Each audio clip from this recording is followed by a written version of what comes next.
కల్దీ దేశం, ఇంకోటి ఆకాను వస్త్రాలను దొంగతనం చేస్తాడు. ఆ వస్త్రాల పేరు షీనారు వస్త్రాలు. Very good. షీనారు దేశం అన్నా, కల్దీయల దేశం అన్నా బబులోను. తలాంతు అనగా ఎన్ని రూపాయలు? తలాంత్ అంటే ఎన్ని రూపాయలు? కాదు కాదు,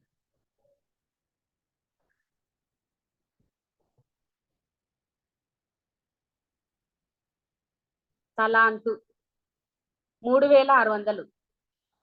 యజమానుడు అదే ఈ తలాంతులు యజమానుడు తన దాసులకు ఎన్నెన్ని తలాంతులు ఇచ్చినాడు?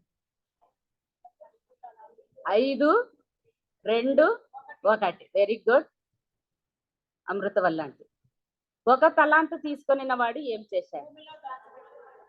భూమిలో దాచిపెట్టాడు. Very good. యజమానుడు తన దాసులను ఏమని ప్రశంసించాడు? బలా నమ్మకమైన మంచి దాసుడు. మీనా అనగా ఎన్ని రూపాయలు? మీనా అనగా ఎన్ని రూపాయలు? ఇంతకుముందు చెప్తున్నారు 50 రూపాయలు. Very good Priscilla. 300 దేనారములు. దేనారం అంటే అర్ధ రూపాయి. 150. కానీ బైబిల్లో జస్ట్ 160, ఇంచుమించు 160. పేతురు తండ్రి పేరు యోహాన్. వెరీ గుడ్ జయమన్ ఆంటీ. ఎష్కోలు అనగా వెరీ గుడ్ ఎస్తేర్. ఆశ్రయపురాలు ఎన్ని? 6. యెహోవా యెహెజ్కేలును ఏమని సంబోధించాడు? నరపుత్రుడేమిమ. ఇర్మియా ఎవరి కుమారుడు?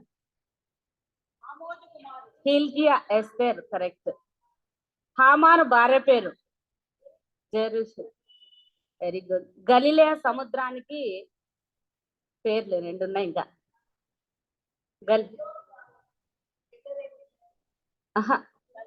గెన్నెసరెతు, ఇంకొకటి ఉంది తిబెరియా సముద్రం. స్వర్ణక కరెక్ట్.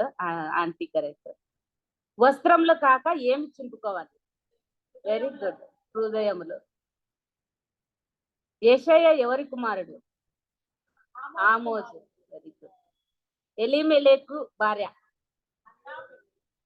నయోమి. Very good. చాలా బ్రతికిన సంవత్సరాలు 100. Very good. సునాద కాలం ఎన్నో సంవత్సరం? 50. జయమన్ అంటే. దానియేలుకు నెబుకద్నెజర్ పెట్టిన పేరు బెల్తెషాజర్. మిషాయేలుకు మేషక్. ఒకటి గుడ్డు గుర్తు టీచర్లు కదా, మీ అన్నప్పుడు మేషక్ అట్లా గుర్తు పెట్టుకోవాలా. అజర్యాకు ఆడే పేరులో నిందా అబేద్నగో. హనన్యాకు షడ్ర. బంగారు ప్రతిమను బబులోన్ దేశంలో ఎక్కడ నిలబెట్టారు? దూరాయాన్. రాజగు బెల్షెసరు ఎంత మందికి విందు చేయించారు?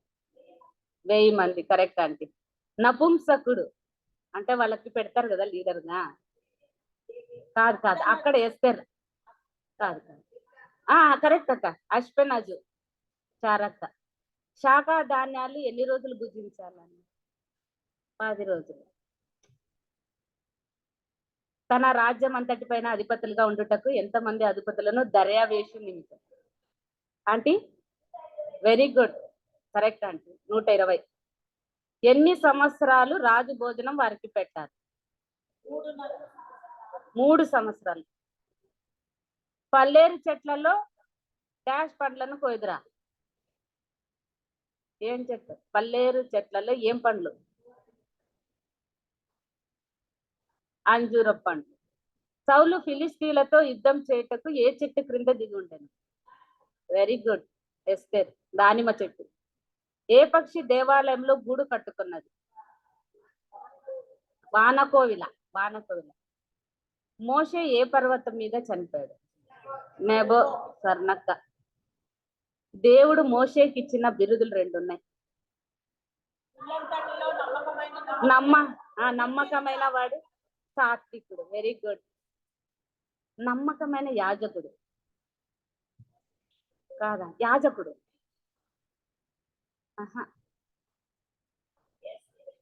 కాదు కాదు కాదు కాదు.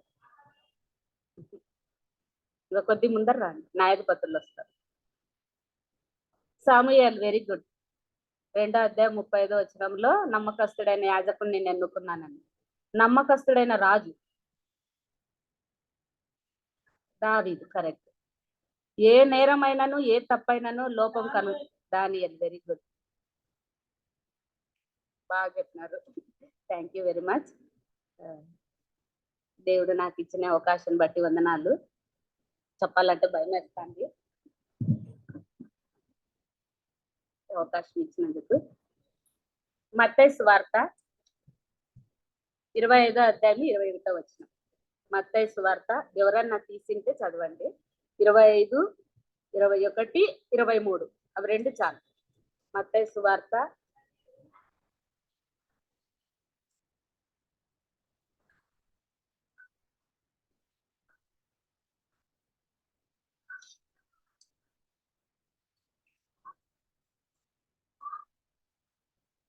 23 చదవచ్చు.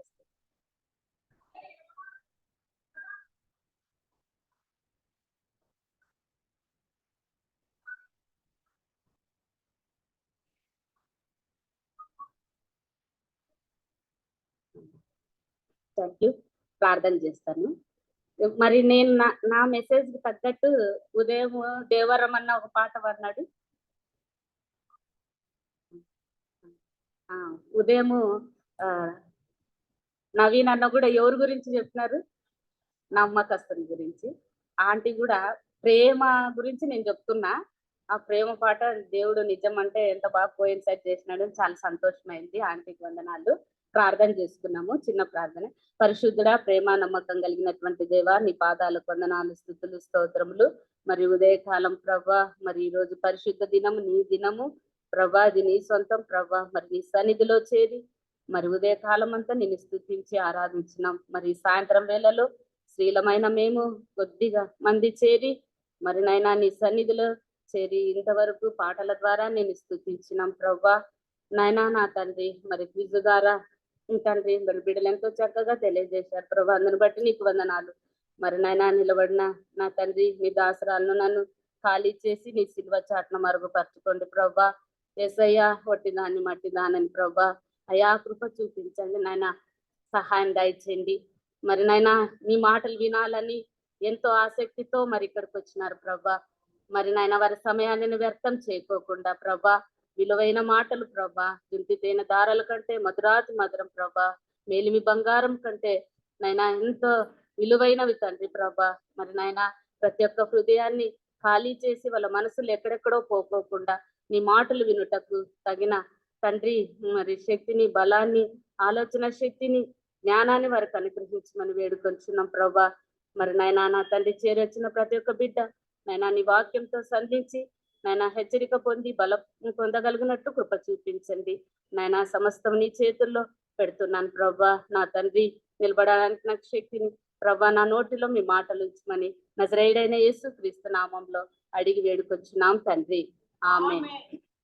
మత్తయి సువార్త 25వ అధ్యాయం 19వ వచనంలో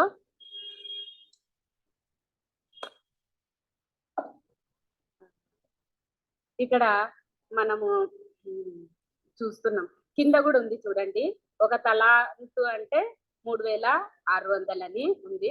ఇక్కడ ఒక యజమానుడు మరి దేశాంతరం పోతూ తన దాసులకు 15వ వచనంలో ఒకరికి 5 తలాంతులను, ఒకరికి 2, ఒకరికి 1 ఎవని సామర్థ్యం చొప్పున వానికి ఇచ్చి వెంటనే దేశాంతరం పోయాను.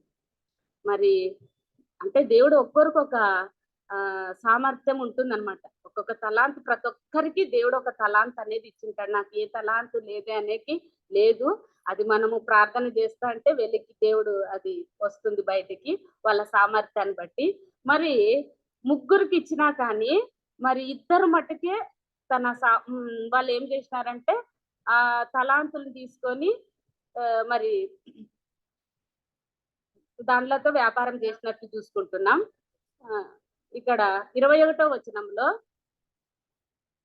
అంటే 20లో అప్పుడు 5 తలాంతులు తీసుకొనిన వాడు మరి 5 తలాంతులు తెచ్చి కదా, అంటే దాన్ని రెట్టింపు చేసినాడు అనమాట. 5కు 5 తలాంతులు రెట్టింపు చేసినాడు అనమాట.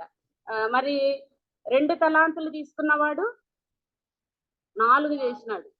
2 తలాంతులు తీసుకున్నవాడు 4 చేసినాడు. 1 తలాంతు తీసుకున్నవాడు మట్టుకు దానిని భూమిలోనే దాచిపెట్టినాడు అనమాట. ఇక్కడ 21వ వచనంలో చూసుకుంటే అతని యజమానుడు వచ్చినప్పుడు వాళ్ళని అప్రిషియేట్ చేస్తున్నాడు అనమాట.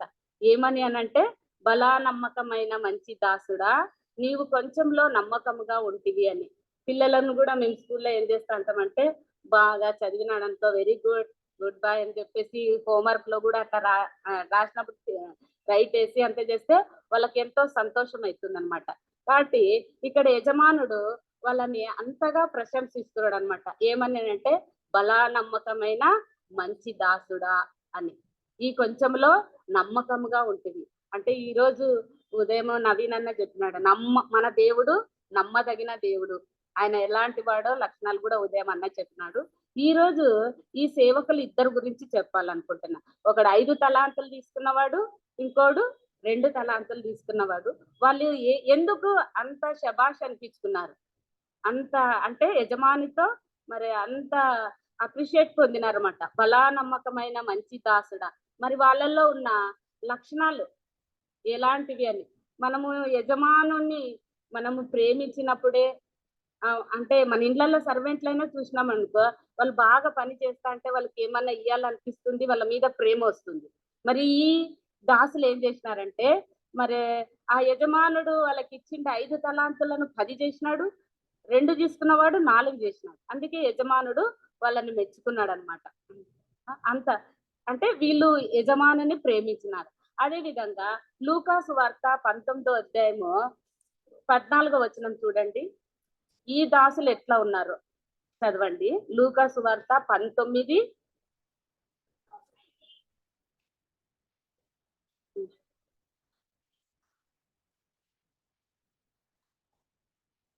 ఇక్కడ మరి ఈ దాసులు ఎట్లున్నారంటే, ఆ పట్టణస్థులు అతన్ని ద్వేషించి ఇతడు మమ్ము నేలుటకు మాకు ఇష్టం లేదని రాయబారం పంపినారన్నమాట. ఈ దాసులు ఆ యజమానుని ఇష్టపడడం లేదు. మరి యజమానుని ఇష్టపడకోకున్నప్పుడు మనము మంచి పని చేయలేం. మంచి పనులు అస్సలు మనం చేయలేం. ఎప్పుడైతే మనకి ఇష్టమైందనుకో, అది కష్టమైనా నష్టమైనా మనం చేయగలుగుతాం. అదే మనకి ఇష్టం లేకపోతే అది ఎంత సులభమైనదైనా కానీ మరి ఇష్టపడరు. అట్లనే మన దేవుడు ఈ దాసులకు ఇచ్చినట్లనే మనకు కూడా కొన్ని పనులు అప్పచెప్పినాడు, బాధ్యతలు అప్పచెప్పి వెళ్ళి వెళ్ళిపోయినాడు. ఆ యజమానుడు ఎట్లా వెళ్ళిపోయినాడో మరి మన దేవుడు కూడా మనకు అప్పచెప్పినాడు అనమాట. మరి మనకు బాధ్యతలు ఇచ్చినప్పుడు మనము మరి ఆయనని ఇష్టపడుతున్నామా? వీళ్ళు ఇష్టపడలే కదా. మన దేవుని మనము ఆయన నాయకత్వం కింద ఉండాలనుకుంటున్నామా? ఆయన చిత్తాన్ని నెరవేర్చాలనుకుంటున్నామా? ఆయనలాగా మనం జీవించాలనుకుంటున్నామా అనేది మనం చూసుకోవాలన్నమాట. మామూలుగా ఈ యజమానులను మత్తయి సువార్త 25లో చూసుకున్నప్పుడు మరి వాళ్ళు 21లో, బలా నమ్మకమైన మంచి దాసుడా, నువ్వు కొంచెంలో నమ్మకంగా ఉంటుంది. ఎప్పుడైనా కానీ మన ఇండ్లలో సర్వెంట్స్, నాకు ఇంత ముందు ముస్లిం ఆ పాప ఉండే, చాలా నమ్మకము, బంగారం పడినా కానీ తెచ్చిస్తాడనమాట. అట్లా నమ్మకం ఉన్నప్పుడు వాళ్ళకి ఏమైనా ఇయ్యాలనిపిస్తుంది, ఎంత సంతోషం అనిపిస్తుంది అనమాట. మరి ఈయన కూడా ఇక్కడ మనకి దేవుడు ఇచ్చిండే పని ఏమనంటే, ఇచ్చిన పనిని దేవుడు మనకి ఇంత గొప్ప రక్షణ ఇచ్చినాడు. ఏమంటే ఆయన ప్రాణాన్ని ఇచ్చినాడు. కాబట్టి మనం ఎంత నమ్మకంగా మనం ఆయన పట్ల మనం జీవించాలన్నమాట. మనం సక్సెస్ కోరుకోకూడదు. మనం ప్రార్థన చేస్తున్నాము, ఏమి ఇది జరగలే, మనకి జీవితంలో జయ జీవితం రాలేదు అనేది మనం ఆలోచన చేయకూడదు ఫస్ట్. తర్వాత దేవుడు మనం నమ్మకంగా ఉంటే ఏదో ఒక రోజు ఖచ్చితంగా దానికి ఫలితం ఉంటుంది, దానికి విజయం ఉంటుంది. ఇది మనకి ఖచ్చితంగా అది చేస్తాడనమాట. నేను మామూలుగా 10th క్లాస్ డీల్ చేసేటప్పుడు మా టీచర్స్ ఎంత కష్టపడతాం మేడం వీళ్ళ కోసము, ఏం అసలు చదవనే చదవరు, ఇట్లా ఫెయిల్ అయిపోయినారు, వాడికి ఇన్ని మార్కులు ఇట్లా వచ్చేసి అదే బాధపడతా అంటే మా టీచర్ అనేది అనమాట, సుశీల మనము వాళ్ళు చదువుతారో లేదో అది అవుట్ ఆఫ్ క్వశ్చన్, నువ్వు నీ పని నువ్వు కరెక్ట్ గా చేయి, నీ పని నువ్వు కరెక్ట్ గా చేయి, తర్వాత దేవుడు చూసుకుంటాడు అంతే, నీ డ్యూటీ నువ్వు పర్ఫెక్ట్ గా. అట్లా మనము మన డ్యూటీ దేవుడు మనకిచ్చిండేది మరి నమ్మకంగా మనము పని చేయాలన్నమాట. మరి దేవుడు మనకిచ్చిన పనిలో మనం నమ్మకంగా ఉంటున్నామా? అంటే ఒక స్టూడెంట్ ఎట్లా ఉండాలా నమ్మకంగా? అంటే స్కూల్‌కి రావాలా, పోవాలా, ఇవన్నీ టైంకి రావాలా, హోంవర్క్ చేయాలా. ఒక భార్యగా మన నమ్మకత్వం ఎలా ఉంది? ఇప్పుడు యూట్యూబ్‌లో గాని, పేపర్‌లో అవన్నీ చూస్తుంటే టీవీలలో ఆడవాళ్ళు ఎక్కువగా భయంకరమైన దినాలలో ఉంటున్నారు. అంటే యవ్వన బిడ్డలను ఇది చేసి అక్రమ సంబంధాలు పెట్టుకొని నమ్మకంగా ఉండడం లేదు భార్యలు. చిన్న బిడ్డలు ఎంత ఘోరం జరుగుతుందంటే అట్లా. మరి ఒక భార్యగా గాని, ఒక ఉద్యోగిగా అంటే మనం ఎట్లా ఉన్నాం ఉద్యోగంలో లంచం తీసుకుంటున్నామా ఏమా? ఒక టీచర్‌గా అనుకో, స్కూల్‌లో ఎట్లా? కొంతమంది టీచర్లు గూడా ఉంటారన్నమాట. ఇప్పుడైతే కొద్దిగా కష్టం లేండి. మనం నమ్మకంగా ఉంటున్నామా లేదా? పిల్లలకి పాఠాలు చెప్తున్నామా లేదా? ఏది అని చెప్పేసేది. ఈ విధంగా మనము మన వ్యాపారస్తుడైతే మరి ఎట్లా మోసం చేయకోకుండా వ్యాపారం చేసే దాంట్లో మనము నమ్మకంగా వాళ్ళు ఉండాలన్నమాట. 2 కొరింథీ 5 అధ్యాయము 8, 9 వచనాలు చూడండి. 2 కొరింథీ ఇట్లు ధైర్యము కలిగి ఈ దేహమును విడిచిపెట్టి ప్రభువునొద్ద నివసించుటకు ఇష్టపడుచున్నాము. కావున దేహమందునను దేహమును విడిచినను ఆయనకి ఇష్టమై ఉండవలనని మిగుల అపేక్షించుచున్నాము. ఇక్కడ 9వ వచనంలో దేహమందున్నను దేహము విడిచినను ఆయనకి ఇష్టమై ఉండవాలంట. అంటే దేహమందున్న అంటే మనం బ్రతికి ఉన్నప్పుడు ఆయనకి ఇష్టలుగా జీవించాల. చనిపోయిన తర్వాత కూడా పరలోకంలో దేవునితో మనము శబాష్ అనిపించుకోవాలన్నమాట. బలా నమ్మకమైన మంచి దాసుల అట్లా మనం ఈ లోకంలో జీవించినప్పుడు ప్రతి ఒక్కరితో అంటే ఎవరితో లేకపోయినా కానీ దేవునితో దేహమందునను దేహం విడిచినను ఆయనకి ఇష్టలుగా మనము జీవించవలసిన వారముగా ఉంటున్నాం అన్నమాట. ఇక్కడ ఈ దాసులు మరి ఆ యజమానుడు ప్రశంసించడానికి మొట్టమొదటి కారణం ఏమంటే వాళ్ళు యజమానుని ప్రేమించినారనమాట. ప్రేమిస్తేనే ఏదైనా కానీ చక్కగా పని చేయగలుగుతారనమాట, లేకపోతే చేయలేరనమాట కదా.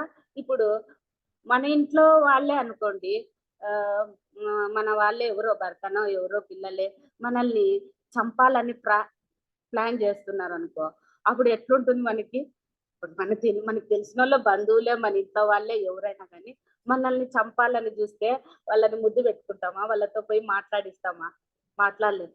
మరి యోసేపు చూడండి, యోసేపు తన అన్నలు చంపాలని చూసి అంత ఇది చేసిన లాస్ట్ కు వాళ్ళని ఏం చేసినాడంటే వాళ్ళని ఆదరించి వాళ్ళని ముద్దు పెట్టుకొని పోషించి ఇది చేసినాడు కదా. మరి దేవుడు అలాంటి కదా ప్రేమని మనము అంటే ఆ దాసులు ఎట్లా ప్రేమించినారో మనం అట్లా ప్రేమించాలని. అంటే ఇప్పుడు పెట్టిన పాట గాలించి చూస్తే మరి ఎక్కడైనా ఎవరైనా ప్రేమ ఉంటుందా లేదా అనేది చాలా బాగుంది ఆ పాట. ప్రతిదీ మీనింగ్ఫుల్ ఉంది కాబట్టి ప్రేమ కలిగి ఉండాలి. ఏ పనైనా కానీ, ఒక టీచర్ గాని, ఒక ఉద్యోగి గాని, ఒక వ్యాపారస్తుడు గాని, ఒక స్టూడెంట్ గాని, పిల్లలు గాని ఏమి నమ్మకంగా పని చేయాలంటే ఫస్ట్ ప్రేమించాలి. నమ్మకత్వం ఎట్లా వస్తుందంటే ప్రేమ ఉంటేనే వస్తుంది కదా. అది దేవుణ్ణిలో ఉంటేనే మరి వస్తుంది అనమాట. ప్రేమ లేకపోతే మనం ఏ పని మరి చేయలేనిగా ఉంటున్నాం అనమాట. ఇప్పుడు మనం అంటే దేవుని పరంగా చూసుకుంటే దేవుని మందిరంలో ఏ పని చేసినా మనం నమ్మకంగా చేయాలి. చిన్న పనైనా కానీ పెద్ద పనైనా కానీ నమ్మకంగా చేయాలి. మరి ప్రేమ కలిగే చేయాలి. ఒక చర్చిలో ఒక సండే స్కూల్ టీచర్ గా ఉన్నాం అనుకో, ఏదో నా టాలెంట్ ఉంది నాకు తలాంతు చూపించుకోవడానికి కాదు, దేవా నువ్వు నా కోసం రక్షణ కొరకు నువ్వు ఇంత త్యాగం చేసినావని చెప్పేసి మనము ఇది చూసుకోవాలన్నమాట. ఒక పాస్టర్ గాని, ఒక సేవకుడు గాని, ఒక పాట పాడే వాళ్ళు నాకు మంచి స్వరం ఉంది, అందరూ నన్ను మెచ్చుకోవాలా అని కాదు, అక్కడ దేవుని గణపరిచే విధంగా ఆ స్వరాన్ని బట్టి మనం దేవుని గణపరిచే విధంగా ఉండాలన్నమాట. పరమగీతం సిస్టర్ కి ఆ మ్యూజిక్ ఏం లేకపోకున్నా కానీ ఎంత దేవుడు మంచి స్వరాన్ని ఇచ్చినాడో నిజంగా నాకు చాలా ఆ పాట అంటే మామూలుగా జూమ్ లో విన్నప్పుడు చాలా సంతోషం అవుతుంది అనమాట. బాగా పాడింది కాబట్టి మనకి మందిరంలో ఏ పని ఇచ్చినా కానీ ఎలా చేయాలా, ఆ దాసులు ఫస్ట్ నంబర్ 1 ఎట్లా చేసినారు, ప్రేమించారనమాట. దాసులు యజమానుని ప్రేమించారు. ప్రేమించినప్పుడు మనం ఏ పనైనా చేయగలుగుతాం అనమాట కదా. ఈ ప్రపంచంలో అన్నిటికంటే కష్టమైనది ఏదనంటే మరి ప్రేమించడమే. ప్రేమించలేం మనము. మన వాళ్ళనే మనం ప్రేమించుకుంటాం, మనం ఇది చేసుకుంటాం కానీ కదా. శత్రువులను మన దేవుడు ఈ ప్రపంచాన్ని, ఈ లోకాన్ని ప్రేమ ద్వారా జయించినాడు కదా. ఆయనని సిలువ చేస్తున్నా గాని ఫస్ట్ మాట ఏమి, తండ్రి వీరేం చేస్తున్నారో వీరు ఎరగరు కనుక వీరిని క్షమించమన్నాడు. కాబట్టి ఈ లోకాన్ని దేవుడు మరి ప్రేమ ద్వారా జయించినాడు. మనం కూడా మరి ఆయన బిడ్డలైన మనము ఆయనలాగా ఉండాలనుకుంటున్నాడు కాబట్టి మనం కూడా ప్రేమించబద్దులంగా ఉంటున్నాం. మరి ఒక భార్య అనుకోండి, ఏమండి నేను నిన్ను 99% ప్రేమిస్తున్నా, 1% నా బాయ్ ఫ్రెండ్ ప్రేమిస్తున్నానండి అని అంటే భర్త ఏమంటాడు? వెరీ గుడ్, 99% నన్ను ప్రేమిస్తున్నావు, 1% కదా పోనీలేవే శబాష్ అని మెచ్చుకుంటాడా? చంపకేసి ఓటి కొడతాడు కదా. 1% కాదు, 99% ప్రేమించిన 1% వేరే వాళ్ళు ప్రేమిస్తానంటే ఒప్పుకోడు భర్త. ఎంత పర్సెంట్ కావాలా? 100%. అట్లయితేనే భర్త ఒప్పుకుంటాడు కదా. ఇంకా అట్లా కష్టమైపోతుంది. కాబట్టి మన భర్తల్ని మనం ఎట్లా ప్రేమిస్తామో మన దేవుడు కూడా మన నుండి ఆశిస్తున్నది అదే అనమాట. నువ్వు ఏం చేయాలా? 100% ఎట్లా ప్రేమిస్తున్నావో మనం అట్లా ప్రేమించాలి. దేవా నేను నా పిల్లల్ని 20% ప్రేమిస్తున్నాను, నిన్ను 80% ప్రేమిస్తున్నాను దేవా అంటే దేవుడు ఒప్పుకుంటాడా? 20% కదా దేవా, ఈ పిల్లలు నువ్వే ఇచ్చినావు కదా అని ప్రేమించు. లేదు లేదు, మొత్తం ప్రేమి. భర్తని ప్రభా నేను 50% మిమ్మల్ని ప్రేమిస్తున్నా, 50% నా భర్తని ప్రేమిస్తున్నా అంటే ఒప్పుకోడు కదా. మరి ఉద్యోగం కూడా కొంతమందికి, నాకు కూడా ఫస్ట్లో అనమాట, ఏమైనా కానీ పిల్లలకి చెప్పాలంటే బాగా రాత్రంతా ప్రిపేర్ అయ్యి 10th క్లాస్ వాళ్ళకి అట్లా చెప్తా అంటనమాట కొద్దిగా ఇది. కానీ దేవుడు కూడా నాకు తెలియజేసినాడు, అది కాదు ముఖ్యం, ఫస్ట్ నన్ను ప్రేమించు, తర్వాత ప్రార్థనలో ఫస్ట్ బైబిల్ చదువు, తర్వాత నీకు జ్ఞానం ఇస్తా, నాలెడ్జ్ ఇస్తానని కదా. కొంతమంది 50% జాబ్, 50% దేవా నిన్నే అంటే ఒప్పుకోడు కదా. వ్యాపారాన్ని 70 దేవా నిన్ను 70%, వ్యాపారాన్ని బిజినెస్ ని 30% ప్రేమిస్తానని. బిజినెస్ చేసే వాళ్ళకి నేను చెప్తున్నా, అట్లా దేవుడు ఒప్పుకోడు. ఏదైనా కానీ 10%, 100% నన్ను ప్రేమించాలని అంటున్నాడు. కాబట్టి ఈ దాసులు మరి వాళ్ళు ఎట్లా ప్రేమించినారంటే 100% మరి ప్రేమించినారనమాట. అందుకే వాళ్ళు శబాష్ అనిపించుకున్నారు, బలా నమ్మకమైన మంచి దాసుడా అనేసి అనిపించుకున్నారు. వాళ్ళల్లో ఉండే మొట్టమొదటి లక్షణము ప్రేమించినారనమాట కదా. మరి నా మామూలుగా అంటాం, పిల్లలంటే నాకు చాలా ఇష్టము, నా భర్త అంటే నాకు ఇష్టము, మా అమ్మ నాన్న అంటే నాకు ఇష్టము. వాళ్ళు ఎందుకు నాకు కనిపిస్తున్నారు, నా పిల్లలు నా ఇంట్లో ఉన్నారు, నా భర్త ఉన్నారు కాబట్టి నేను ప్రేమిస్తున్నాను. మరి దేవుడు నాకు కనిపించడం లేదు కాబట్టి నేను అంతగా ప్రేమించలేకపోతున్నా. కాబట్టి నా పిల్లలు అంటే నాకు ఇష్టము, నేను వాళ్ళు ప్రేమిస్తున్నా అంటే దేవుడు అట్లా ఒప్పుకోడు. యోహాను సువార్త 14వ అధ్యాయం 15వ వచనం చూడండి. యోహాను సువార్త 14వ అధ్యాయము 14, 15. మీరు నన్ను ప్రేమించిన యెడల నా ఆజ్ఞలను కైకొందురు, నేను తండ్రిని వేడుకొందును. చాలెక్క, మీరు నన్ను ప్రేమించిన యెడల నా ఆజ్ఞలను గైకొందురు. మనం దేవుడు కనిపించినా మనం ఏం చేయాలా? మీరు నన్ను ప్రేమించిన యెడల నా ఆజ్ఞలను గైకొందురు. ఆయన ఆజ్ఞలను గైకొనడమే ఆయనను ప్రేమించాలి. అట్లా 21వ వచనం, 21. నా ఆజ్ఞలను అంగీకరించి వాటిని గైకొనువాడే నన్ను ప్రేమించువాడు. అంతేకా, నా ఆజ్ఞలను అంగీకరించి వాటిని గైకొను వాడే. వాడు అనలే, వాడే అనంటే అంటే ఎవరైతే ఆజ్ఞలను గైకొంటారో అలాంటి వాళ్ళే నన్ను ప్రేమిస్తారని దేవుడు చెప్తున్నాడు అనమాట. దేవునికి మరి 1 కొరింథీ 16వ అధ్యాయము 22వ వచనం, కొరింథీయులకు రాసిన మొదటి పత్రిక 16:22.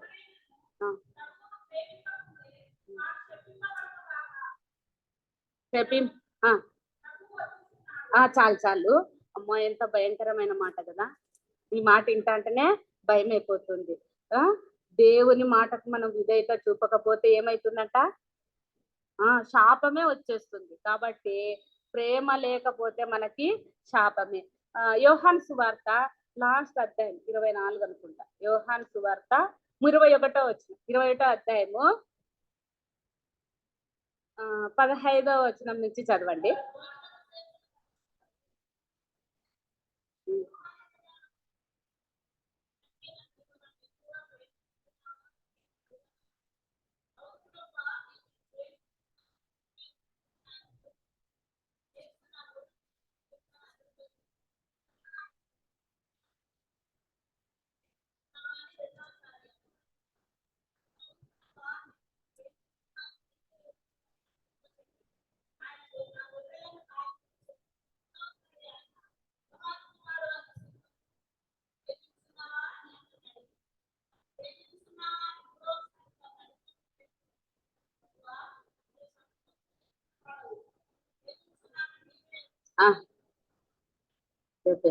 ఇక్కడ యేసు ప్రభువు పేతురుని అడుగుతున్నాడు అనమాట.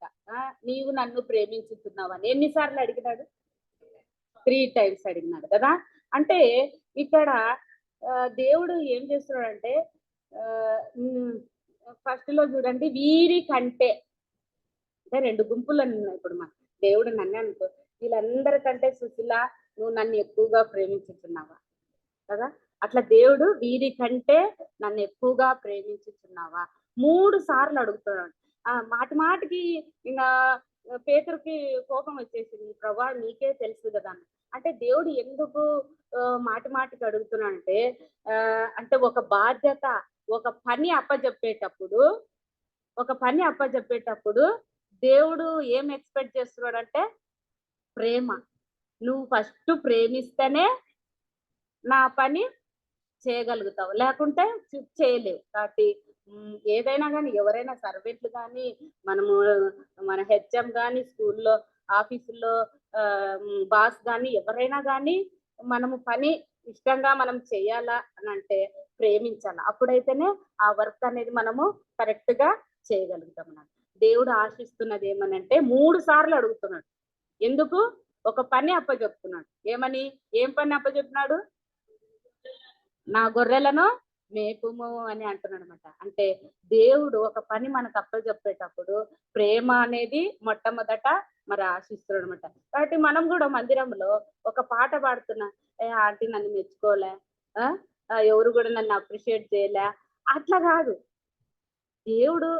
దేవుడు నీ కోసం చేసిన ఆ గొప్ప రక్షణ కార్యాన్ని బట్టి నువ్వు ఆయన అంటే నీకు ఇచ్చిన స్వరాన్ని బట్టి ఆయననే మరి ఘనపరచాలన్నమాట. ఒక సండే స్కూల్ టీచర్ గా అయినా ఏమి, ఒక సేవకుడైనా ఏమి, ఒక మరి యూత్ లీడర్ అయితేనేమి, స్త్రీల నాయకురాలు అయితేనేమి, చర్చిలో ఏ పని చేసినా కానీ మనము ప్రేమతో చేయాలన్నమాట. దేన్ని ఆశించి చేయకూడదు.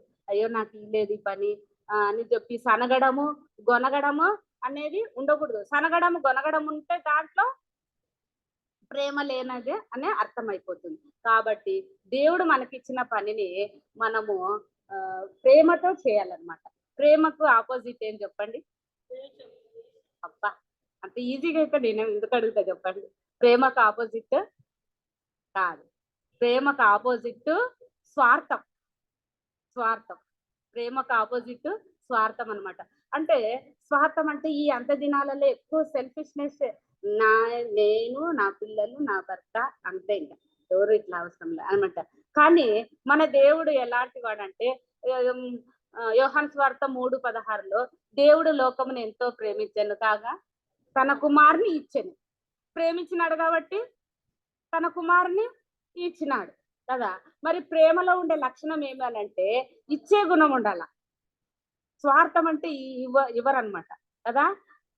స్వార్థం అంటే ఇవ్వరనమాట, ఇచ్చే. మన యేసు ప్రభు దేవుడైతే తన కుమారుని మనకి ఇచ్చినాడు. యేసుక్రీస్తు అయితే ఆయన మనందరి కొరకు తన ప్రాణాన్నే మరి ఇచ్చినాడు అనమాట. కాబట్టి మరి మనం ఎవరినైనా ప్రేమిస్తున్నాము అని అంటే మనము ఇచ్చే గుణము కలిగి ఉండాలన్నమాట.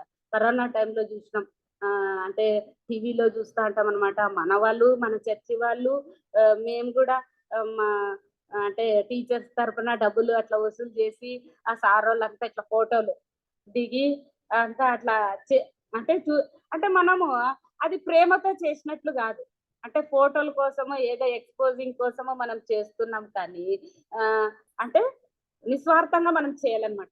ఏది చేసినా కానీ అది ప్రేమలో ఉండే గొప్ప లక్షణం ఏమనంటే ఇవ్వడం. కాబట్టి నువ్వు ఇతరులకు దేవుడు అడుగుతారు ఒక రోజు, నువ్వు ఈ బీదలకు ఏమాత్రం సహాయం చేసినావు. మన చర్చిలో ఆంటీ వాళ్ళు ఎంతో మంది మరి చీరలంట అట్లా డబ్బులంట అట్లా ఇస్తూ ఉన్నారన్నమాట. మనము మన దేవుడు అడుగుతున్నాడు అనమాట, నేనైతే నా కుమారుని ఇచ్చినాను ఈ లోకానికి, యేసుక్రీస్తు అయితే తన ప్రాణాన్ని ఇచ్చినాడు. మరి మనం దేవుని నమ్ముకున్నాక మనమేమి ఇవ్వాలా? మన సమయాన్ని ఇవ్వాలా కదా, మన ధనాన్ని ఇవ్వాలా, ఇంకా మన సామర్థ్యాన్ని, మన తలాంతు ఏదో దేవుడు ఇచ్చింటాడు. నీ తలాంతును ఆ దాసుడు ఏం చేసినాడు, ఒక తలాంతు ఇచ్చిండేవాడు భూమిలో దాచిపెట్టేసినాడు. అట్లా నీకు ఇచ్చిన తలాంతు నువ్వు వాడుకోకుండా పోతే దేవుడు ఒక రోజు లెక్క అడుగుతాడనమాట. కాబట్టి మన ధనాన్ని గాని, మన సమయాన్ని గాని, మనకున్న సామర్థ్యాన్ని గాని, మనకున్న తలాంతును గాని మనము ఆయనకి ఇవ్వవలసిన వారంగా ఉంటున్నాం. ఆ యజమానుడు ఆ దాసులలో చూసిండే మొదటి లక్షణం ఏమి? ప్రేమ కదా. ఆయనను ప్రేమించబట్టే 5 తలాంతుల వాడు ఎన్ని చేసినాడు? 10 చేసినాడు. 2 తలాంతులు తీసుకున్నవాడు 4 చేసినాడు అనమాట. రెండవ ఇది ఏమనంటే మత్తయి సువార్త 25లో 25వ అధ్యాయము 21లో వాళ్ళు ఏం చేసిన అంటే 17లో 2 తీసుకొనినవాడు మరి 2 సంపాదించినాడు కదా. 5 తీసుకున్నవాడు మరి 5 రెట్టింపు కదా. దేవుడు మనకి ఇచ్చిన తలాంతును మనం ఎలాగా ఉపయోగిస్తున్నాం అనమాట. అంటే ఇక్కడ ఈ దాసులు 5 తలాంతులు ఇచ్చినాడు కదా యజమానుడు, 3 వాడుకొని 2 పక్కన పెట్టేద్దాంలే, ఏమి ఆయన ఏం చూసాడా? పెడతాడు, ఎక్కడో పోయినాడు. 2 తీసుకున్నవాడు 1 తలాంతు వాడితే చాలే, అవసరం లేదులే అట్లా అనుకోలే. వాళ్ళు ఏం చేసినారు? వాళ్ళకి ఇచ్చిండేదాన్ని మొత్తము మరి ఖర్చు పెట్టేసినారు అనమాట. అంటే దాన్ని ఖర్చు చేసి రెట్టింపు మరి చేసినారన్నమాట. కాబట్టి దేవుడు మనకిచ్చిన సమయాన్ని గాని, అవకాశాన్ని, ధనాన్ని గాని, ఏదైనా గాని, నీ తలాంతుని గాని మనం ఏం చేయాలంటే కంప్లీట్ గా వాడాల. అది వాడుకోకుంటే మరి దేవుడు లెక్క అడుగుతాడనమాట. ఒకసారి సండే స్కూల్లో సాధు సుందర్ సింగ్ లాస్ట్ ఇయర్ అనుకుంటా టైటానిక్ షిప్ ది ఆ ఓడ మునిగిపోయేటప్పుడు అది చెప్పింది సిస్టర్. నాకు కూడా హార్ట్ టచ్ అయింది అనమాట. చాలా ఇష్టము. అది ఏదనంటే టైటానిక్ షిప్ లో జాన్ హార్పర్ అని ఒక దైవ సేవకుడు 39 years ఉంటాయన్నమాట. ఆయనను వాళ్ళ భార్య కూతురు 6 years ముగ్గురు ప్రయాణం చేస్తా అంటారు. ఆ టైటానిక్ షిప్ గురించి మీకు అందరికీ తెలిసి ఉంటుంది. ప్రపంచంలోనే అంత ధనవంతులు, అంత రిచెస్ట్ గా మరి పోతా ఉంటారు అనమాట. అంటే దాని ముందర రాసింటారంట, దేవుడు కూడా దీన్ని నాశనం చేయలేడని. ముందర అంత పకడ్బందీగా మంచి పేరు రావాలా, ఇంకా ఎప్పుడు మాదే ఇది చేయాలని చెప్పి దాన్ని తయారు చేసిండే వాళ్ళు అట్లా ఇది కావాలన్నమాట.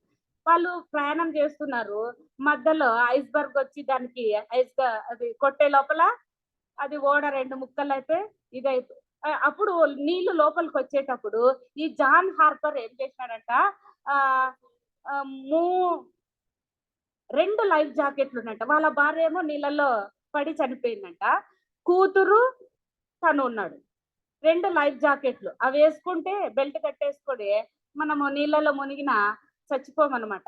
అట్లా ఎట్లా కొట్టుకుంటా ఏదో ఒక ఒడ్డుకి చేరుకొని బయటకు వచ్చేస్తాం అనమాట. అట్లా లైఫ్ జాకెట్లు మరి 2 ఉన్నాయి. రెండిట్లో ఒక తన కూతురికి వేసేసి పెట్టేసేసినాడు. ఒకటి తను వేసుకోవాలని చూసినప్పుడు అక్కడ ఒక వ్యక్తి నీళ్ళల్లో మునిగి తేలుతూ ఇట్లా వచ్చేస్తున్నాడు అనమాట. అంటే ఆయనకు లైఫ్ జాకెట్ లేదు అని ఇది చేస్తా అంటే మరి జాన్ హార్పర్ ఆ వ్యక్తిని చూసినాడు. అక్కడి నుంచి అడిగినాడంట, ఆర్ యు సేవ్డ్ అని. ఆర్ యు సేవ్డ్ అని అంటే వాడు ఇట్లా అన్నాడంట. ఇట్లా అనే లోపల అప్పుడు ఈయన ఏం చేసినాడంట, ఆ లైఫ్ జాకెట్ ఆయనకి ఇచ్చి, నువ్వు యేసు ప్రభువుని నమ్ముకో, నేను నమ్ముకున్నా, నేను చనిపోతే ఎక్కడ పోతా, పరలోకాన్ని పోతానని చెప్పేసేసి ఆ లైఫ్ జాకెట్ ఇచ్చేసేసి ఆయన ఇంకా నీళ్ళు వచ్చే లోపల మునిగిపోయి చనిపోయాను. ఎవరు? జాన్ హార్పర్ అన్నమాట. తర్వాత 4 సంవత్సరాలకి కెనడా దేశంలో ఒక పెద్ద బహిరంగ సభలో మీటింగ్ జరుగుతా అంటే ఒక అతను మరి ముందరకొచ్చి సాక్ష్యం చెప్తున్నాడంట. మీ అందరి కోసము ఎవరు చనిపోయినాడు? యేసు ప్రభు చనిపోయినాడు. ఒక వ్యక్తి చనిపోయినాడు. నా కోసం అయితే ఎంతమంది? 2 చనిపోయినారు. ఒకరు యేసు ప్రభువు, అకులా గిఫ్ట్స్ అని ఆయన, నా కోసం 2 చనిపోయినారు. ఆయన జాన్ హార్పర్. ఆయన గాన నన్ను రక్షించకపోతే నేను రక్షణ లేకుండానే నరకానికి పోతా అంటే ఆయన రక్షించడం వలన నేను ఇదని చెప్పేసిన. అంటే ఈ జాన్ హార్బర్ నుంచి నేను ఎందుకు ఈ స్టోరీ చెప్తున్నానంటే ఆయన ఆ లైఫ్ జాకెట్ వేసుకొని అబ్బా నేను ఇంకా మంచి సేవ చేయాల, నేను బ్రతుకుతే పాస్టర్ కదా, ఇంకా మంచి చాలా మందిని రక్షిస్తాను, ఆయన ఒకడే కదా అట్లా అనుకోలే కదా. తనకున్న సమయాన్ని ఉపయోగించుకొని ఆ లైఫ్ జాకెట్ ని ఆయనకి ఇచ్చేస్తున్నాడు. అంత త్యాగం మనకుందా కదా? అమ్మో ప్రాణం మీదకి వచ్చినప్పుడు అప్పుడు తెలుస్తుంది, ఊరికే మామూలుగా ఉన్నప్పుడు చచ్చిపోతే మేలు అట్లా అనుకుంటాం. కానీ ఒకసారి గొంతులో చేపలు తింటా అంటే చేప ముళ్ళు ఇరుక్కుంది నాకు. మామూలుగా ఎప్పుడన్నట్టు అప్పుడు ఫస్ట్ లో 20 ఏళ్ల కిందట చచ్చిపోతే బాగుంటుందబ్బా, ఈ సంసారం అంతా ఇది లేక చచ్చిపోతుంది అట్లా అనుకున్నా. ఆ ముళ్ళు ఇరుక్కున్నప్పుడు అమ్మా దేవా రక్షించినైనా కాపాడినైనా పొరపాటు అయితే ఇంకోసారి ఎప్పుడేగా నేను అట్లా చచ్చిపోవాలని అనుకోకూడదు అని అప్పటి నుంచి ఇంకా ఇదైపోయినా. అప్పుడు కరోనాలో కూడా అంతే, ఈ పక్కంతా నొప్పి వస్తుంటే హార్ట్ ఏమో అనుకొని అమ్మ నిద్రే లేదు అసలు. 2 గంటలు నిద్రపోతే ఎక్కువ. డాక్టర్ దగ్గర పోయి నిద్ర మాత్రాలు తెచ్చుకుని నిద్ర రాపోకోకుంది. అంటే అప్పుడు తెలుస్తుంది మామూలుగా ఆరోగ్యంగా ఉన్నప్పుడు ఈ మనిషి విలువ తెలియదు. ఎప్పుడైతే మనకి మరణం దగ్గర పోతాం అనుకో, అదే ఒకసారి రాత్రి మధ్యలో ఒక్కసారి నన్ను రక్షించయ్యా, నన్ను కాపాడినైనా, అప్పుడు ఇంకా నీకోసం అంతా చేసేస్తాను అట్లానే అప్పుడు కూడా బాగా చెప్పుకుంటాం. మరి తర్వాత మామూలు అయిపోతుంది అనమాట ఆ టైం వచ్చినప్పుడు, అట్లా మరణం వచ్చినప్పుడు. కానీ ఈయన జాన్ హార్బర్ అట్లా అనుకోలే. ఎంత త్యాగం అండి అబ్బా, నిజమంటే నాకు అది అంటే ఇష్టం అనమాట జాన్ హార్బర్ది. అంటే తనకున్న సమయాన్ని, అంటే దేవుడు ఇచ్చిన తలాంతుని, ఆయనకి రక్షణ చెప్పాలా, ఆయన చనిపోతున్నాడు, ఆయన నరకాన్ని పోతున్నాడు కదా. కాబట్టి మనం కూడా అయ్యో ఇప్పట్లో కొద్ది స్వార్థ చెప్పాలంటే చాలా కష్టం అయిపోయింది. స్కూల్లో టీచర్లకి కొద్దిగా ఇట్లా చెప్దామని, యేసు ప్రభు నిజమైన దేవుడు బాధ్యత ఎట్లా అంటే, మేడం ఈ మాట పక్కన పెట్టండి, ఇది పక్కన పెట్టండి, మా దేవుని గురించి చెప్పాలని ఇట్లా చెప్తారనమాట. చాలా కష్టం అయిపోతుంది. ఒకప్పుడు వినేవాళ్ళే, ఇప్పుడు వినాలంటే వినుకున్నారు. వాళ్ళు మనకంటే భక్తి ఎక్కువ అయిపోయింది. వాళ్ళు కూడా మీటింగ్లు పెట్టేది. ముస్లిమ్స్ వాళ్ళు కూడా మీటింగ్లు పెడుతున్నారు. వాళ్ళు కూడా ముస్లిమ్స్ ఇంత చిన్న బుక్కులు, హిందూస్ కూడా అవేం శ్లోకాలంట, ఉపవాసాలంట. నేను తక్కువ అయిపోయింది. నాకు కరోనా వచ్చినప్పుడు గ్యాస్ ట్రబుల్ అని చెప్పేసి అయ్యో ఉపవాసం అన్నట్టు. మొన్న ఒక ఫ్యామిలీ బ్రదర్ వచ్చినప్పుడు ఆయనకు షుగర్ ఉన్నా బీపీ ఉన్నా ఉపవాసం ఉంటున్నాడంట కదా. కాబట్టి మనము అంటే దేవుని పనిని మనం సద్వినియోగం చేసుకోవాలి. వద్దన ఆటోలు వస్తా అంటే ప్రభు వాక్యం అంటే చెప్పాలా కదా అని, బాబు ఏం పేరు నీ పేరు అంటే శివ అని అంటే, యేసు ప్రభు నిజమైన దేవుడు అంటే, అక్క ఆ దేవుడు లేడు, మనం కష్టపడాలా, మనం చేసుకోవాలక్క, ఎవరిస్తారక్క మనకి అని అంటున్నాడు. అట్లా కాదు నైనా అట్లా అని చెప్తే ఎవరు లేరక్క, మనమంతా మనం కష్టపడాల్సిందే అని. ఏమోనప్ప నిజమైన దేవుడు యేసు ప్రభు అని. కాబట్టి మనకి దేవుడు ఇచ్చిన అవకాశాన్ని మనము, అంటే ఈ లోకంలో మనకి ఉద్యోగాలు ఇచ్చిన మన అంటే మనకి ఉద్యోగాలు ఇచ్చిండేది మన కరెంటు బిల్లులో, మన ఈ ట్యాక్స్, మన పిల్లల ఫీజులతో ఇట్లాంటివి కాదు. నీకు అవి దాంట్లోకే గాని, అంతేగాని నీకు ఇచ్చిన పని వేరే. నువ్వు వాళ్ళ కోసం ప్రార్థన చేసేదానిగా మళ్ళీ ఉండాలన్నమాట. 2 కొరింథీ 5:20 చూడండి. 2 కొరింథీ 5:20.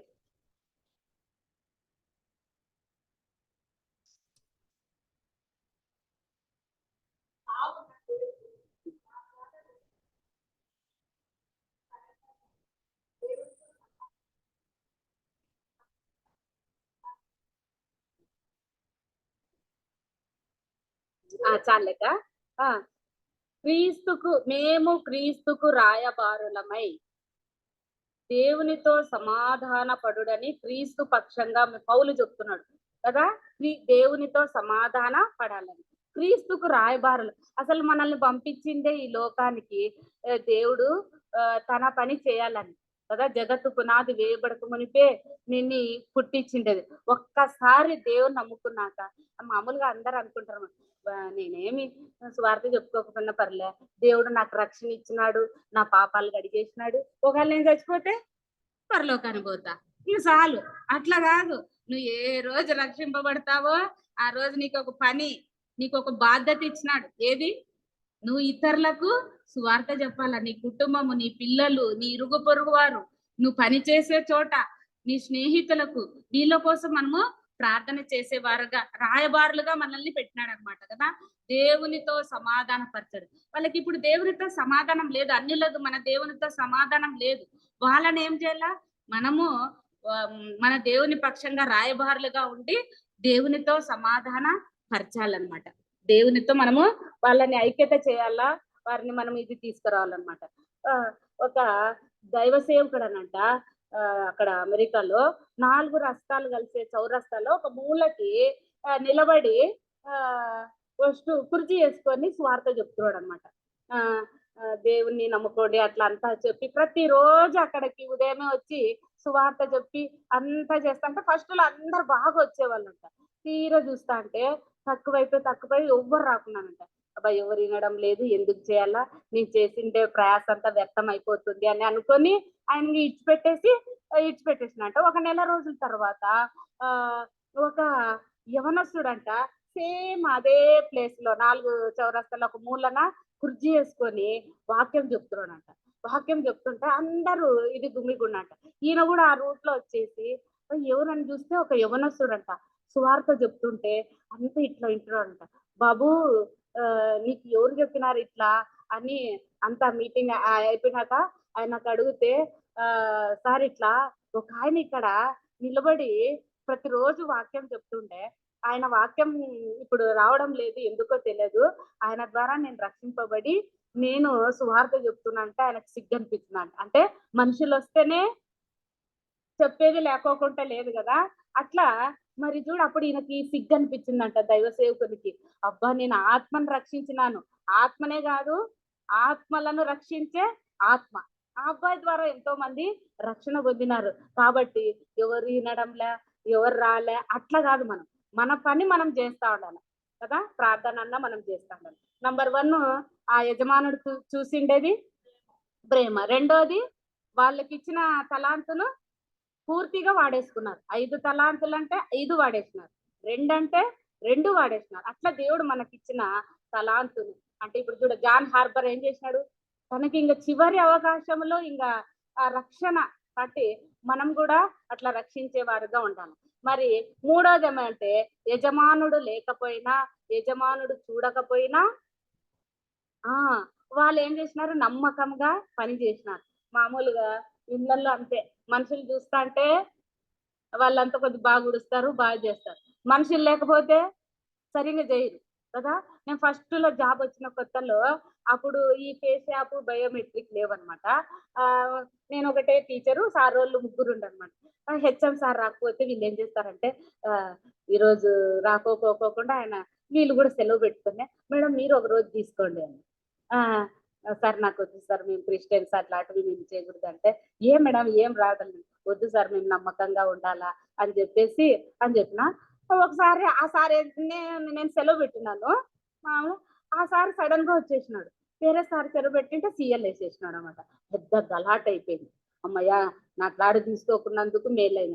మొన్న కూడా కరోనాలో ఏమైందంటే కరోనా బాగైనాక కొద్దిగా అంతా నీరసం ఉంది, కొద్దిగా ఆయాసం వస్తే ఉంది, పిల్లలు లేకోకుండా స్కూల్ పోవాల. పిల్లలు లేకపోయినా స్కూల్ పోయా. సర్లేని నేనంతా లోపల వెహికల్లో టీచర్లు నా ఫేస్ నాదంతా చూసి, అమ్మ నువ్వు రావు తల్లి మాకంటే ఇచ్చేస్తావు, నీ సార్ రాడు హెడ్ మాస్టరు, నీకు కావాలంటే మేము ఇది చేస్తామంటే, వద్దు మేడం నేను వస్తానంటే, తల్లి మాకంటే వస్తున్నావా నువ్వు రావద్దు అని అంటే బాధతో వెనకలు పోయినా, ప్రజెంట్ వేస్తాంలే మేమేం కాదు సంతకం పెడతాము అని చెప్పారు. నాకు ఇంటికి పోయినాక నేను ఇన్ని రోజులు సర్వీస్ లో ఎప్పుడే కానీ అట్లా ఇది సంతకాలు పెట్టించుకోలే. ఇప్పుడు ఏమని చెప్పేసేసి ఇంక ఇంటికి పోయిన తర్వాత వాళ్ళకి మేడం వాళ్ళు ఇంకా వెహికల్లో ఉన్నారు. మేడం మీరేం అట్లా సంతకాలు అట్లేం పెట్టొద్దండి. నేను ఇంతవరకు ఏది ఎప్పుడు అట్లా చేయలేదు. ఏమనుకోద్దండి నాకు సీఎల్ వేసేయండి అని. సార్ రాడా సార్ హెచ్ఎం సార్ రాడనమాట ఆ రోజు. కానీ ఆ రోజు సడన్ గా హెచ్ఎం సార్ వచ్చేసినాడు. అమ్మయ్య నా వాళ్ళుగా నా ఇదేంటే కాబట్టి మనం నమ్మకంగా ఉండాలన్నమాట. అంటే ఇది యథార్థత. దేవుడు కోరుతుండేది మనలో అంటే మన పిల్లలే గాని మనం గాని కదా. మనుషులు ఉన్నప్పుడు ఒక రకము, మనుషులు లేనప్పుడు ఒక రకము, భర్త ఉన్నప్పుడు ఒక రకం, భర్త లే పిల్లలు కూడా అట్లా కదా. అట్లా కాకోకుండా ఎవరు మనుషులున్నా మనుషులు లేకపోయినా మనం ఒకే రకంగా ఉండాలి. మన యజమానుడు చూస్తున్నా చూడకపోయినా కదా పైన ఉన్నవాడు మనల్ని చూస్తున్నాడు అనేది మనం గుర్తు పెరగాలన్నమాట. నా లాస్ట్‌ది ఈ దాసుడు ఒకటి నమ్మినాడనమాట. జీతాలు ఇచ్చే రోజు ఒక రోజు ఉందండి. ప్రకటన 22:12 చూడండి. 22:12 లాస్ట్. ఇదిగో త్వరగా వచ్చుచున్నాను. వాని వాని క్రియ చొప్పున ప్రతి వానికి ఇచ్చుటకు నేను సిద్ధపరిచిన జీతము నా యొద్ద ఉన్నది. ఇదిగో త్వరగా వచ్చుచున్నాను. మన దేవుడు త్వరగా వచ్చుచున్నాడు. వాని వాని క్రియల చొప్పున ప్రతి వానికి ఇచ్చుటకు నేను సిద్ధపరిచిన జీతము నా యొక్క ఉన్నదనమాట. అంటే పేడే అంటే జీతాలు ఇచ్చే రోజు మనకి పరలోకం పోయినాక మనం అనుకుంటాం మామూలుగా అంటే ఇప్పుడు బలా నమ్మకమైన మంచి దాసుడా పరలోకంలో పోయినాక అట్లా అంటాడేమో నన్ని అని. అట్లా కాదు, ఇక్కడున్నప్పుడే మనము దేవునితో అట్లాంటి బలా నమ్మకమైన మంచి దాసురాల అని అనిపించుకోవాలన్నమాట. మనం దేవుని దగ్గర అన్నమాట ఈ లోకంలో ఉన్నట్లే. మరి ఇక్కడ వాని వాని క్రియల చొప్పున ప్రతి వానికి ఇచ్చుటకు జీతం. అంటే జీతం ఎందుకు ఇస్తున్నాడు ఇక్కడ చెప్పండి? జీతము క్రియలను బట్టి కదా. పరలోకములో మనకి ఫస్ట్ మొట్టమొదట దేవుడు కనబరిచేది ఏమనంటే క్రియలు. అంటే ఈ లోకంలో కూడా అంటే అటెండర్కి ఒకలాంటి శాలరీ కదా, కొద్దిగా టీచర్కి ఒకలాంటి శాలరీ, ఇంకా పెద్ద ఐఏఎస్ పెద్ద ఆఫీసర్లకు అట్లా వాళ్ళకు ఒక శాలరీ ఒక్కొక్క రకంగా ఉంటుంది. అంటే వాళ్ళు చదువును బట్టి కష్టపడినారు కాబట్టి వాళ్ళకంత మంచి శాలరీ ఉంటుంది. ఇక్కడ ఈ లోకంలోనే ఎవరైతే కష్టపడతారో అంటే క్రియలు దేవుని పనులు ఎవరైతే బాగా చేస్తారో పరలోకంలో వాళ్ళకి శాలరీ ఎక్కువగా ఉంటుంది అన్నమాట. అంటే మనకి ఈడ తెలిసిపోతుంది మన పరలోకంలో మన ధనము ఏ విధంగా ఉంటుంది అనేది మనం ఈ భూలోకంలో ఉన్నట్టే తెలుసుకోవచ్చు అనమాట. అంటే మనం క్రియలు ఎక్కువగా చేస్తే పరలోకంలో మనకి శాలరీ ఎక్కువగా ఉంటుంది. మనం ఇక్కడ క్రియలు తక్కువగా చేస్తే పరలోకంలో శాలరీ తక్కువగా ఉంటుంది అనమాట. కాబట్టి మన రోమా 14:11 వచ్చింది. రోమా 14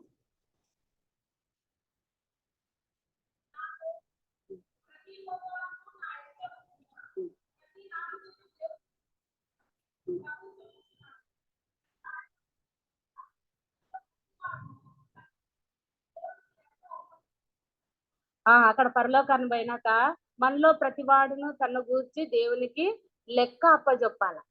దేవుడు అక్కడ పోయినాక మనమైతే ఈ లోకంలో ఎవరైనా గురించి చెప్పాలంటే భలే చెప్తాం, అట్లా వాళ్ళు ఇట్లా వాళ్ళు అట్లా అని చెప్పేసి. కానీ పరలోకంలో పోయినాక వేరే వాళ్ళ గురించి అడగడు దేవుడు. ఏం చేస్తాడు? నీ గురించే కన్న గురించే దేవునికి లెక్క అప్పజెప్పాల. నీ చెప్పమ్మా, నీ కథ చెప్పు, వేరే వాళ్ళ కథ అవసరం లేదు. నీ క్రియలు ఏంటివో అప్పుడు నీకు శాలరీ నేను ఇస్తానని దేవుడు చెప్తాడనమాట కదా. కాబట్టి మనము లెక్క అప్పజెప్పాల్సి వస్తుంది అనమాట కదా. రోమా 2:16 దేవుడు నా సువార్త ప్రకారము యేసుక్రీస్తు ద్వారా మనుషుల రహస్యములను విమర్శించు దినమందు ఇలాగ జరుగును. మనుషుల రహస్యములను విమర్శించు దినమందు. మనుషుల రహస్యాలు అంటే ఇప్పుడు మీరు నా పక్క చూస్తా అంటే బాగా వింటున్నారు, బాగా ఆలకిస్తున్నారు నేను అనుకుంటా. కానీ ఎవరి మనసులో ఏముందో నాకేం తెలుసు? ఎక్కడ పోయినారో ఏమో కదా. నేను అనుకుంటా అబ్బా బాగా వింటున్నారు ఆంటీ వాళ్ళు. కానీ దేవుని తెలుస్తుంది మీ మనసులో ఏముండేది అనేది. మనుషుల రహస్యాలను దేవుడు ఒక రోజు విమర్శించంటే ఆ రోజు ఆయన దినమందు మన తలంపులు ఏంటివో మనవేమో అన్ని బయట పెట్టేస్తాడనమాట. అంటే కొంతమంది ఇప్పుడు చూస్తా ఉంటాము, ఎప్పుడు రాని వాళ్ళు వచ్చి బాప్తీసం తీసుకుంటా అంటే మామూలుగా వెళ్ళి అబ్బా మనం కూడా అనుకుంటాం, ఈ పిల్లోడు ఎప్పుడు రాలే, ఎంత బాగా చూడు, హిందువులేమో ఎంత బాగా బాప్తీసం తీసుకుంటున్నాడు, దేవుడు ఎంత బాగా పట్టుకున్నాడు అనుకుంటాం. కానీ ఆ రహస్యము మనకు తెలియదు, వానికి తెలిసింటది. కొంతమంది ఏం చేస్తారంటే హిందువులు బీఈడి సీట్ కోసము, ఆ ఏడేడు కాలేజీల్లో సీటు కోసము, పెళ్లిళ్ళ కోసము ఏం చేస్తారంటే ఆ బాప్తిస్మాలు తీసుకుంటారు. కానీ వాళ్ళ రహస్యం ఏమంటే ఉద్దేశం అన్నమాట. వాళ్ళ ఉద్దేశం వేరే ఉంటుంది కదా, మనకి తెలియదు అనమాట. కానీ మనం ఏమనుకుంటామంటే అబ్బా ఇంత బాగా తీసుకుంటున్నాడు అని అనుకుంటాం. కానీ వాటి ఆ రహస్యం అనేది, ఆ ఉద్దేశం అనేది దేవుడు విమర్శించే దినాన దేవుడు బట్టబయలు చేస్తాడనమాట. కాబట్టి ఆ మనము జాగ్రత్త కలిగి జీవించాలి. 1 కొరింథీ 4:5 అధ్యాయం. 1 కొరింథీ 4.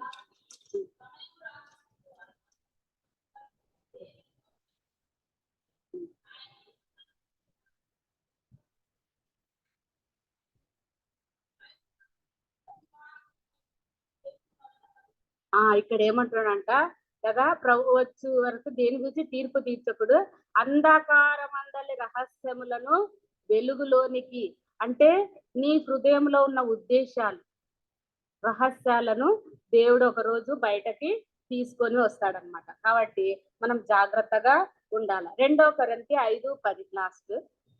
2 కొరింథీ 5.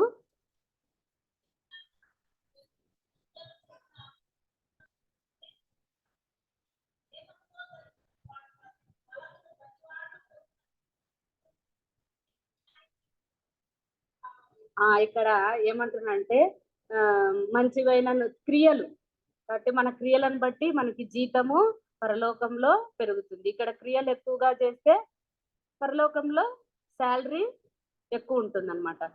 ఇక్కడ మనం ఈ లోకంలో ఎట్లా మరి ఉండాలనంటే ఒకటి ఇది ఉందనమాట. ఒక యజమానుడు తన దాసునికి ఇల్లంతా అప్పజెప్పేసేసి పోయినాడనమాట. నేను వస్తాను, ఇల్లంతా క్లీన్ చేసి పెట్టుకో నేను అని అంటే సర్లేనే. ఆయన యజమానుడు ఎప్పుడు వస్తాడో తెలియదు, వాళ్ళ బాస్. రోజు ఆయన ఏం చేస్తాడంటే ఇల్లంతా నీట్ గా ఊడ్చి తూడ్చి గార్డెన్ అంతా ఊడ్చి నీళ్ళకి చెట్లు బట్టి ఇంత చేస్తున్నాడు. 1 రోజు అయింది, 2 రోజులైంది, నెల రోజులైంది రాలే.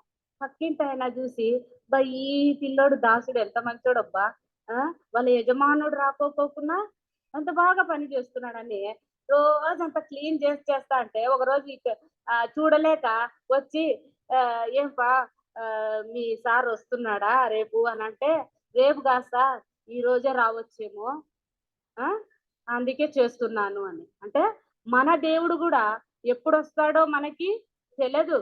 కాబట్టి మనము కూడా ఈ రోజే వస్తాడేమో అన్నట్ల భయంతో భక్తితో దేవుణ్ణిలో మనము ఉండాలన్నమాట. అంటే మనము ఊరికే మన వరకు రక్షణ పొందేది కాదు, మన పక్కింటి వాళ్ళు, మన స్నేహితులు, మన పని చేసే చోట మనం ఏ విధంగా ప్రార్థన చేస్తున్నాం, సువార్త పోయి చెప్పలేము.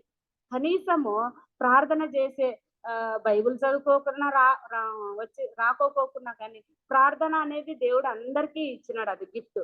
కాబట్టి దేవుడు కనీసం ఎంతసేపు చేయమంటాడంటే అంటే ఆ గెజమైన తోటలో పేతురు యాకోబు యోహాను నిద్రపోతా అంటే ఎంతసేపు చేయమంటారు, ఒక్క గడి అయినా కదా. అంటే కనీసం మనం ప్రార్థన ఎంతసేపు చేయాలా, ఒక్క గంట సేపు అన్న మనము ప్రార్థన చేస్తే అప్పుడు మన ఆలోచనలు దేవునితో ఇది అయిపోతాయి అనమాట.